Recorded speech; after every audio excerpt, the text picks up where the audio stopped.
कि झूमेला हो पवन जौन माहौल में हमने गैल बानी आज दूल्हे राजा खातिर और हमनी के बहन खातिर दू लाइन कैसे कि आज धरती गगन कि झूमेला हो पवन कि चारों ओरिया खुशी के बपहरा उड़ के कि चारों ओरिया खुशी के बपहरा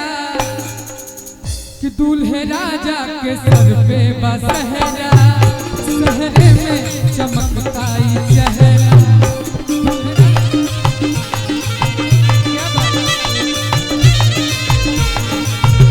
दूल्हे राजा के सर पे बसहरा सहरे में चमकताई चेहरा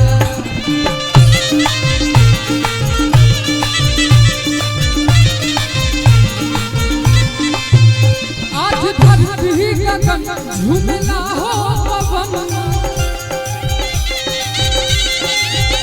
अगर सब कोई झूमते बा तो शिवानी आ जाइए हम लोग भी मिलकर झूम लेते हैं और आप भी आ जाइए बार बार आपके तो बहुत बड़े फैन हैं कभी कभी आपके साथ डांस करने का मौका मिलता है आज धरती गगन झूमेला हो पवन चरोरिया खुशी के बपहरा दूल्हे राजा के सर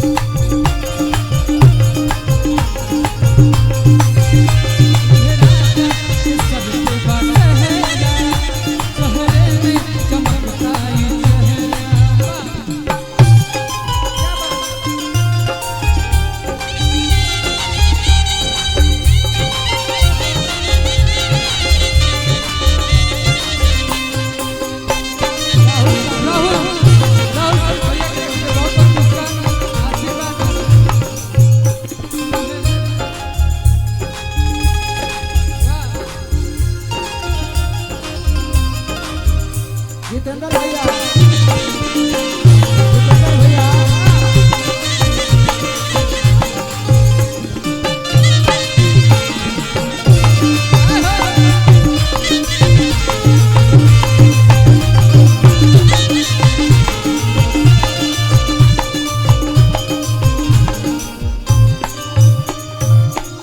बोलू भैया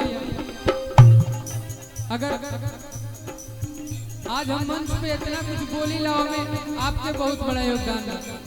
जितेंद्र भैया और तनी सम्मानित करिया के हमारे बिट्टू बबुआ के एक बात और सुनील भैया छोट भाई हो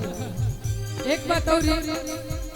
कि कहीं भी कोनो कोई परिस्थिति में रहिला हमारा हौसला हर जगह बढ़ावे ले यही कार्यक्रम अगर जहानाबाद गए उधर होत रहे तो 12 बजे सेवा समाप्त फिर ये लोग के सेहरा स्टार्ट लेकिन बलिया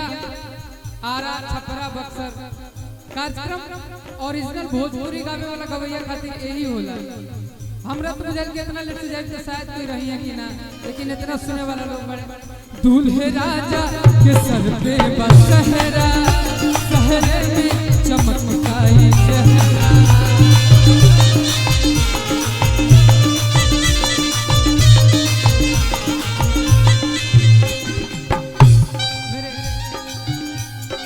जितेंद्र भैया के आशीर्वाद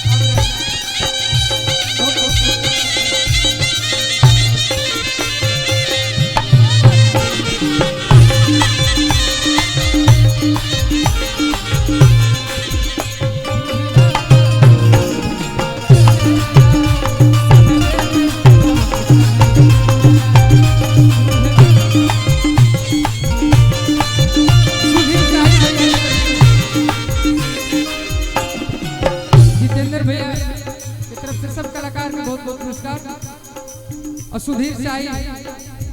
सुनील शाही भैया की तरफ से बहुत बहुत आशीर्वाद प्यार यही से सब लोग झूमता खुशी में पैसा उड़ावता कैसे नचता रे भैया भाभी नचता रे काकी संघवा में झूमता रे चाचा यौरी चाची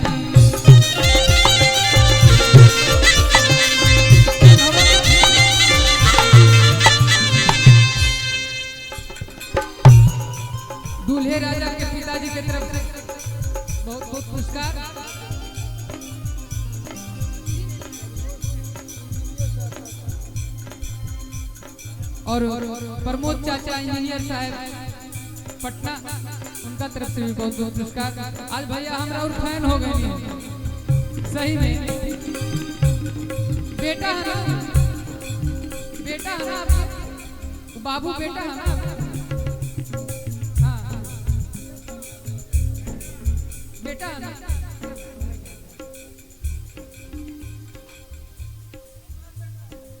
नचता रे भैया भाभी, नचता रे चाचा, संघवा में झूमता रे काका।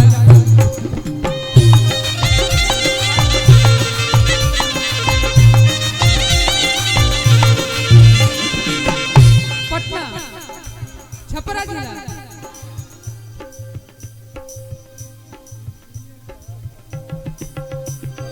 प्रमोद चाचा इंजीनियर साहब पटना। चलिए थोड़ा बहुत आशीर्वाद हम चलिए बहुत बहुत आशीर्वाद जितेंद्र भैया की तरफ से प्रमोद चाचा इंजीनियर साहब पटना, उनका की तरफ से हमने के बहुत बहुत पुरस्कार। लास्ट तो आज धरती गगन झूमेला हो पवन,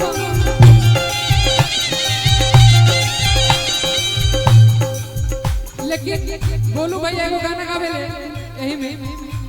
थोड़ा सा चेंज करे पड़े भैया। अरे कितना जोड़िया बनल रहो दुल्हा दुल्हन के, आ जाइए ना।